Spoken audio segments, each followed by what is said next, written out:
윤석열 반격, 탄핵 심판 전투 승기잡다. 반란 세력들과 전쟁 최전선, 헌법재판소 전투.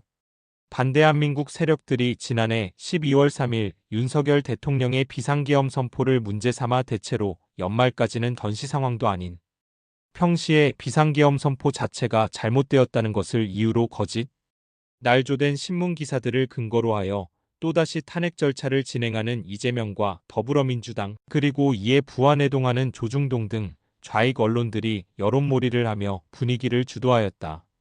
그러다 윤석열 대통령의 몇 차례 담화 발표와 이에 호응하는 애국 세력들의 차분한 반격 그리고 장외에서 치열하게 탄핵 무효를 외친 애국 세력들의 활약 덕분에 지난해 연말경부터 분위기가 달라지기 시작했고 새해 들면서는 확연히 여론이 반전되기 시작하였다.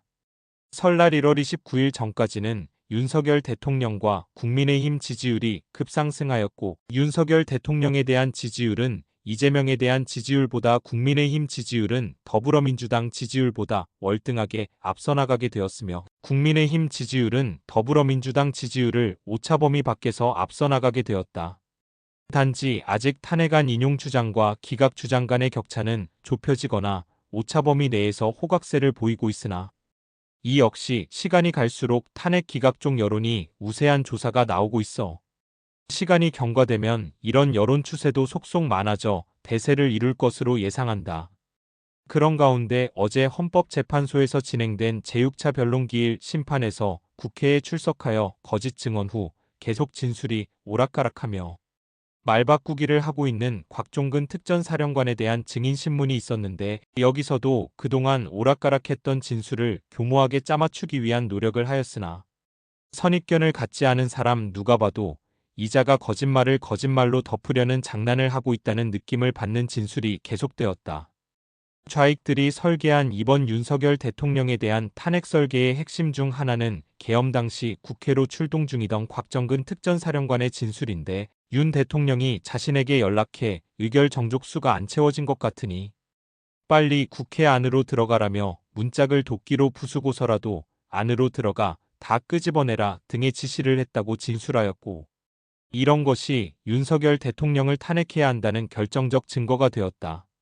즉 국회 출동한 계엄군에게 의원들을 끄집어내라는 지시를 했다는 것인데 그가 들은 내용이 의원이 아니라 요원이었던 같기도 하다는 등 도무지 이자의 진술을 믿을 수 없는 것 투성이다.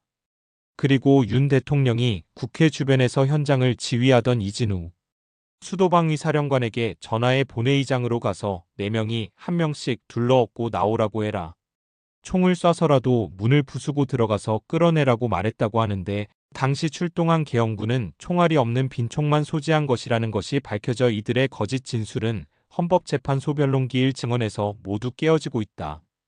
다른 하나는 국정원 1차장이었던 홍장원의 진술로 대통령으로부터 싹 잡아들이라라는 지시가 있었다는 주장인데 홍장원은 1월 5일 헌법재판소에서 열린 탄핵심판 제5차 변론기일 증인으로 출석해 윤 대통령은 지난해 12월 3일 계엄 발표 직후인 밤 10시 53분께 전화를 걸어 싹 잡아들이라고 지시했다고 증언했다. 이에 대해 홍준표 대구시장은 그런데 수사체포 권한도 없는 국정원 1차장에게 싹 잡아들이라는 지시를 대통령이 전화로 했다는 홍장원 전 국정원 1차장의 진술이 과연 사실일까라고 반문한 뒤 그건 도저히 믿을 수 없다며 홍 전 차장 주장을 거짓말로 규정했다.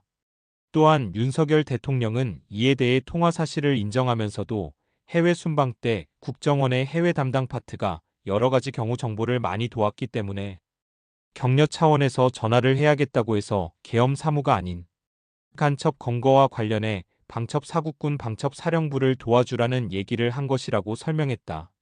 한편 홍장원은 국정원 자금으로 홍콩의 부동산에 거액의 투자를 하였으나 그 소유권을 그의 친구 명의로 하여 환수할 수 없는 막대한 국고, 손실 등 비리가 발각되자 조태용 국정원장이 대통령에게 건의하여 홍장원을 해임하였다고 하니 홍장원의 이런 거짓 증언은 바로 자신의 비리를 감추려는 수작이라는 견해에 무게다 실리고 있는 실정이다. 작금의 대한민국에서 사기가 판을 치고 있으며 그 사기가 들통이 나서 감방을 가더라도 형기를 채우고 나오면 재산은 남는 장사라는 게 공공연한 세간.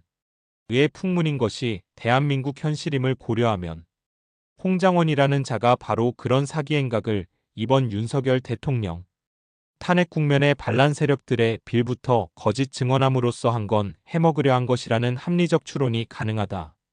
이렇듯 반란 세력들과의 전쟁에서 가장 치열하게 진행되고 있는 헌법재판소 전투에서 윤석열 대통령이 직접 출두하여 앞장서 전투에 임함으로써 승기를 잡아가고 있다.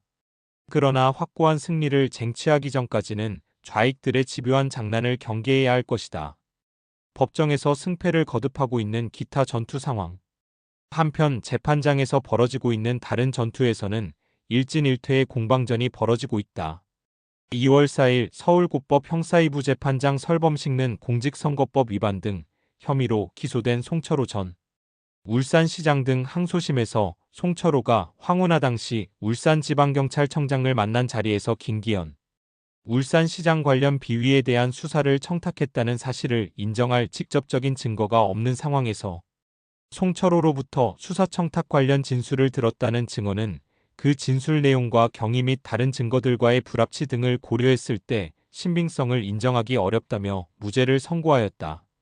이 재판 결과는 충격적이었으나 한편으로 재판장 설범식이 우리법 연구회 출신이라고 하니 미리 어느 정도 예견된 결과라고 볼 수 있는 것이다.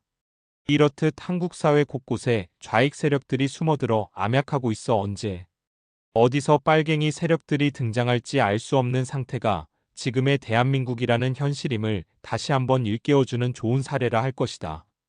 검찰은 무죄 판결은 부당하며 상고하겠다고 하였다니 최종 판결을 더 지켜보아야 하겠으나 대법원에서 2심 판결을 충분히 파기환송할 가능성이 높다고 보고 최종적으로 유죄로 판결될 것으로 예상한다.